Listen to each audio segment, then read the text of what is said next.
சீரியல்களின் full எபிசோடுகளை Sun டிவியில் ஒளிபரப்பான உடனே எக்ஸ்க்ளூசிவாக சன் நெக்ஸ்டில் மட்டும் ஃப்ரீயா பாருங்கள்.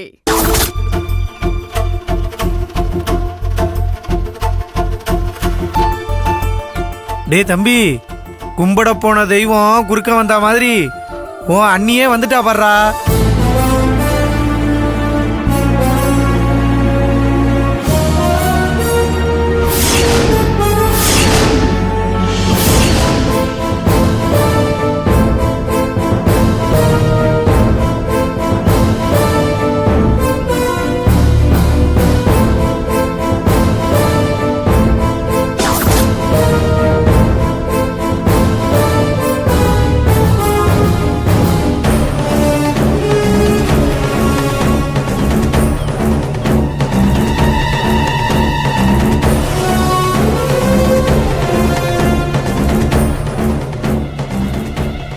சின்னையா, இது யாருன்னு சொல்லு பாப்போம். தெரியலையா? இது யாரு தெரியுமா? என் தம்பி கதிர்வேலு, நம்ம சித்தப்போட பையன். அப்படியா? தம்பி நான் தம்பி, தங்க கம்பி. ஹாய் கதிர்.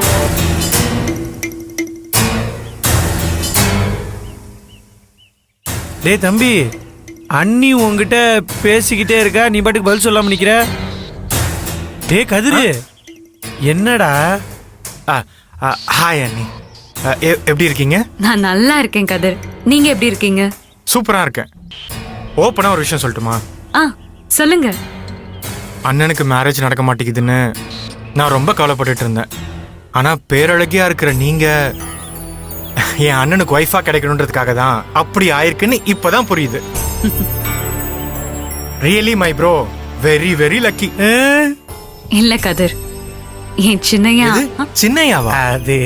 அது தம்பி, ஈஸ்வரி என்ன செல்ல மரியாதையோட சின்னையா சின்னையான்னு தான் கூப்பிடுவா. சின்னையா எனக்கு ஹஸ்பண்டா கிடைச்சதுக்கு நான் தான் அதிர்ஷ்டம் பண்ணிருக்கணும். அண்ணி, நீங்க இவ்ளோ அடக்கமா பேசுறது உங்க அழகையும் பெருந்தன்மையும் இன்னும் அதிகமா தான் காட்டுது. ப்ரோ, எனக்காக இவ்ளோ அழகான அறிவான அண்ணியை கொடுத்ததுக்கு உனக்கு தான் தேங்க்ஸ் சொல்லணும். டே தம்பி, உன் அண்ணி வந்ததுக்கு அப்புறம் தான் என் வாழ்க்கைக்கே ஒரு அர்த்தம் கிடைச்சதுடா. என்ன இசை, என்னாச்சு? இல்ல, இப்ப நீங்க என்ன பத்தி பெருமையா சொல்லி என் தலையில டன் கணக்குல ஐச வச்சீங்கல்ல, அதான் எனக்கு தும்மல் தும்மலா வருது. சரிங்க சின்னையா, உள்ள வாங்க, அத்தைய பாக்கலாம். வாடா.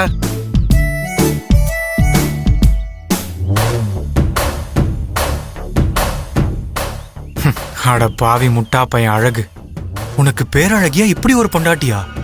என்னால அதை தாங்கிக்கவே முடியல. நீ ஈஸ்வரிய கல்யாணம் பண்றதுக்கு முன்னாடி நான் இங்க வந்து அவளை பார்த்திருந்தேனா, நான் உன்னை முந்திக்கிட்டு அவளை கரெக்ட் பண்ணியிருப்பேன். ச்சே, மிஸ் பண்ணிட்டோமே. எனக்கு இந்த கமிட்மெண்ட்டே பிடிக்காது. ஆனா இப்ப நான் முடிவு பண்ணிட்டேன், இந்த பொக்கிஷம் எனக்கு தான் சொந்தமா இருக்கணும்.